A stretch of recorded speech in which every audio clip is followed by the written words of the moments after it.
basically just fell out of my chair. Welcome back, ladies. I'm Amity Rose, and today we are talking about how to live a less stressful life.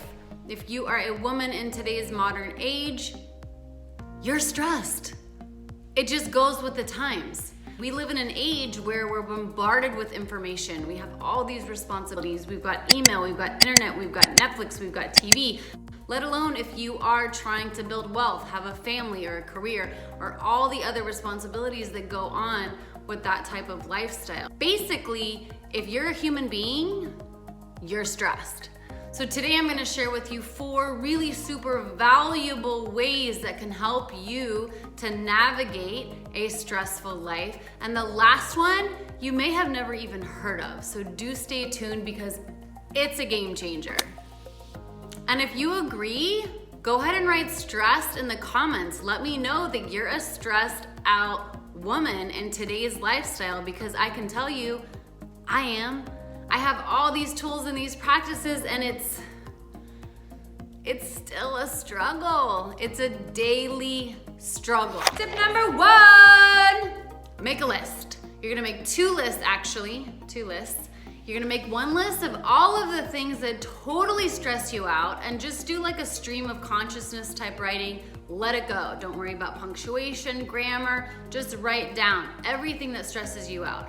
My 2 main top stressors are money and taking care of my children. I know. So make your list, and then you wanna go through and kind of circle the top 2 or 3 that are your main stressors. This helps you identify what is causing you the most stress. Because it's so easy for us to be like, oh, I'm so stressed. I have these emails and I have work and I sit in traffic, and sure, all those things are very stressful. But here, making the list, you want to identify what are all the things that seem to be stressing you out, and then what are the top 2 or 3 things that are just absolutely overwhelming. So this is just for you to identify, for you to know, these are my triggers, these are my weaknesses, these are the areas where it just tips me over the edge and I want to lose it. The second list is going to be the list of things that bring you a sense of peace and relaxation and calmness. So for me, those things are gardening, yoga, working out, walking, meditation, breathing. So here, when you have the 2 lists, you can see like, okay, on this side, these are the things that really can be really overwhelming, really to bring into my life, to make space for, and these are the things that really bring me a sense of peace and calmness. And what you're looking for here is not any major change and shifts, but you're looking for balance. Because if your stressful list is just your whole day, and then things on your relaxation list you don't ever make time for or have in your life, it makes total sense why you feel off kilter and off balance. So what you're looking for is to bring more of the things from the relaxation and peaceful list into your life more often. Create space for these things. If you don't make them a priority, they will never be a priority and you will stay stressed out. So identify what are the things that bring a sense of peace and calmness. Amplify those, make time for those within the stressful day. And then once you know your main top triggers, again, mine are money and kids, then I can start to navigate around those 2 ideas. How can I make these 2 topics less stressful? A couple of things that I did is I got a different job so that I can bring in some more money. I also have asked my children to do more. So they have dishes alternating nights, and some nights they make dinner, I don't make dinner. And so there's been ways that I've been able to make those 2 things less stressful. But if I didn't know what was really stressing me out the most, I couldn't make a plan of action. So you want to know, is it your drive to work? Is it your relationship with your spouse? What is driving the most stress in your life? And then how can you break that down a little bit more to be a little less stressful? You're still a modern woman with these responsibilities, so it's not a magic pill. But how can you get some more help, some assistance, just create some more space for the things that relax you? What you're looking for here is to be more even kiltered, to be more balanced. So decrease the elements of stress while you amplify or add elements that bring you a sense of peace and relaxation. And this tool absolutely can help you to live a less stressful life. Second tip, ladies, is you've got to start breathing on purpose and slow the fuck down. How many of you are rushing through life? I know for me, I notice that I write so freaking fast. What am I rushing for? Why am I writing so fast? Like I don't know. I mean, I have really nice handwriting, but it's like it just comes out like so quickly. So I'm slowing down. I'm being more purposeful in my acts. Think about the responsibilities, the things you have to do during a day. You drive, you make things, you do dishes, you maybe do laundry and put clothes away, you make food. All of the preparation, whatever it is that you're working on, I am positive there is space within there for you to slow down, to not be so quick, not be so rushed, and to incorporate slower, deep breaths. We're automatically breathing to stay alive, but when you take conscious breaths and make them deep, you are telling the body, even if you're actually feeling stressed out, when you slow down the breath like that and you deepen it, you're telling the body, you're signaling to it that we are relaxed. It is okay, you are safe, because shallow chest breathing is associated with stressful situations. So when you're feeling under pressure, when you're feeling stressed, most often your breath is very shallow and you're in that fight or flight mode where your body is not getting all the oxygen that you need. So even if you're feeling stressful, if you can deep and elongate the breath, you are overriding the stressful situation and you are telling the body, we are safe, it is okay to relax and slow down. And similarly, when you take something that you're doing, a regular daily task that you have to do, when you are taking that task and you are on purposefully being present and slowing down, really feel yourself washing the dishes, feel the water on your hands. For me, when I'm writing, when I write slower, I'm feeling the paper and the pen and the movement and the connection from my brain, the words that I want to say coming out of my hand. There's a real power and presence there, and you cannot be stressed in a slow, relaxed, calm state. Like they can't exist together. So if you are feeling stressed out and you bring in presence and slowness and breathing on purpose, like boom, it eradicates the stress completely. So this is another way that you can totally learn how to live a less stressful life, is by bringing presence and slowness and deep, long breaths, even if it's just like a minute or two, to whatever you're doing. It's a game changer because you're overriding the stress that you're feeling by the presence and the breath and saying, no, we're calm, we're safe, and it's visceral. You'll feel an actual shift in your body's energies. The lighting today. I don't know. Tip number 3. Girl, you gotta balance those hormones. If your hormones are out of whack, like mine are out of whack, shit just goes wrong and you're way more stressed out.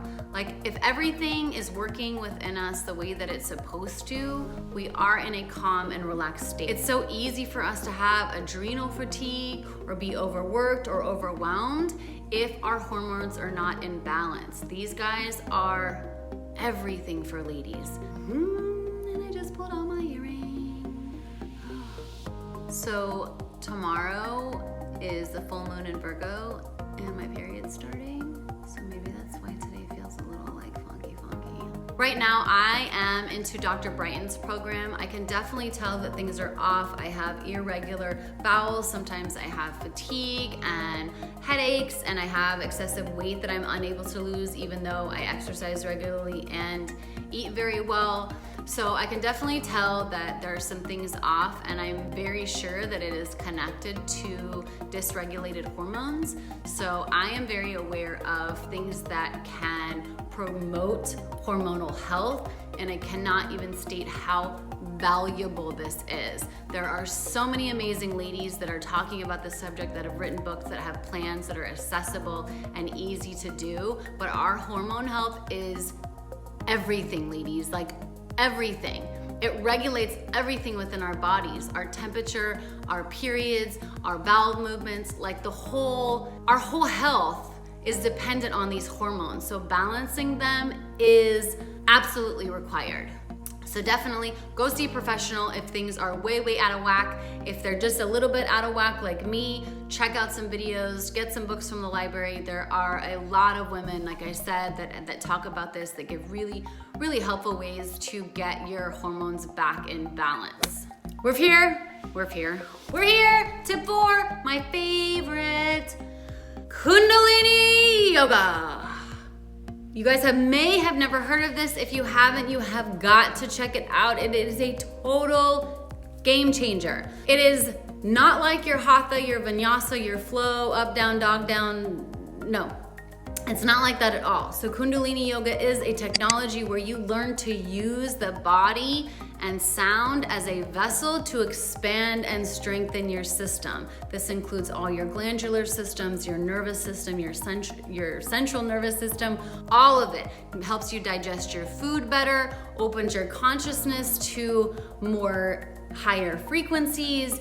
Kundalini yoga is the shit.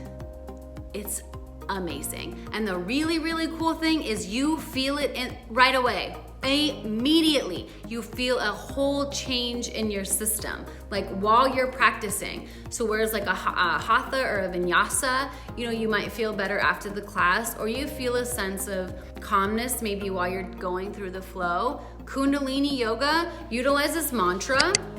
So we have about 85 different points within the mouth where the tongue touches. I can't even.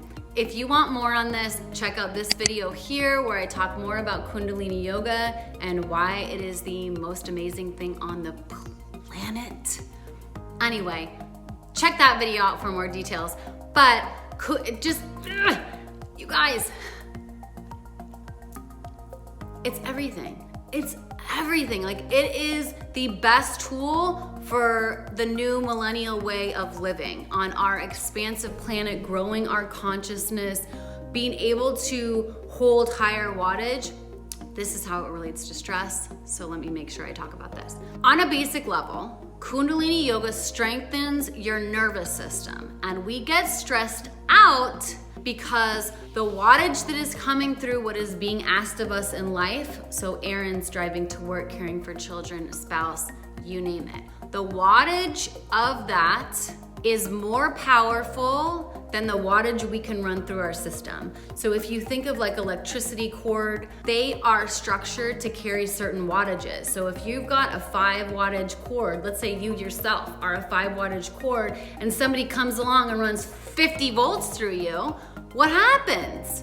You totally blow out. You get overwhelmed. And that is what we call stress. We are receiving more electricity, more wattage, more voltage, and our vessel cannot withstand that voltage, and we equate that as stress, and we start to break down and we get overwhelmed. Now, Kundalini yoga is a tool, a technology that actually strengthens and amplifies your wattage. So let's say that you start and the sun is coming out. Hey, let's say you start out at a 5 voltage cord, and then you start practicing Kundalini yoga. This technology actually has the ability to strengthen you to become a 50 wattage cord. So that when your life is happening, your kids are fighting, or your spouse is mad at you, or something happened at work, whatever the stresses that happen at life, you now have amplified, you have increased your ability to handle wattage. So 25, 30 watts, 40 watts can be flowing through you, and you've expanded from 5 to 50. So 40 watts flowing through you doesn't even faze you, because you've got the strength, you've got the vitality for it to flow through. But if you're just a little 5 wattage cord and 40 volts is flowing through you, that's burnout, that's overwhelm, that's adrenal fatigue. So this technology is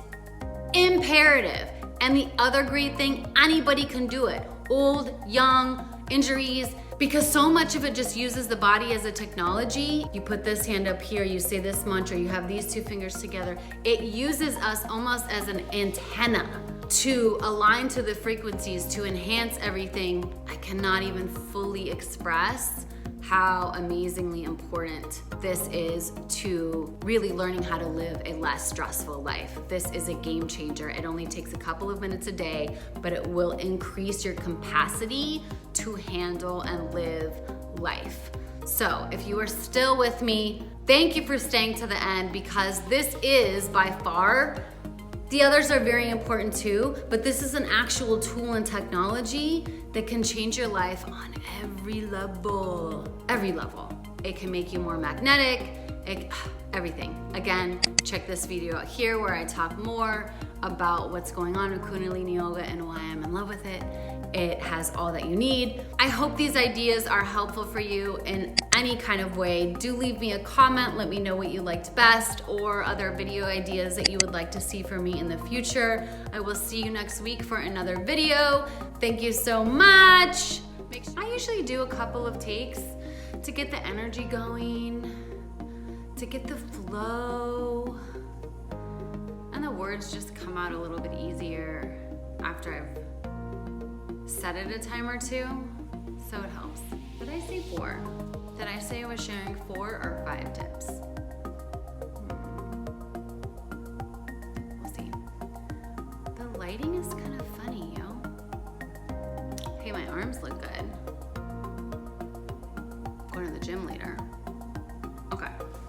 I guess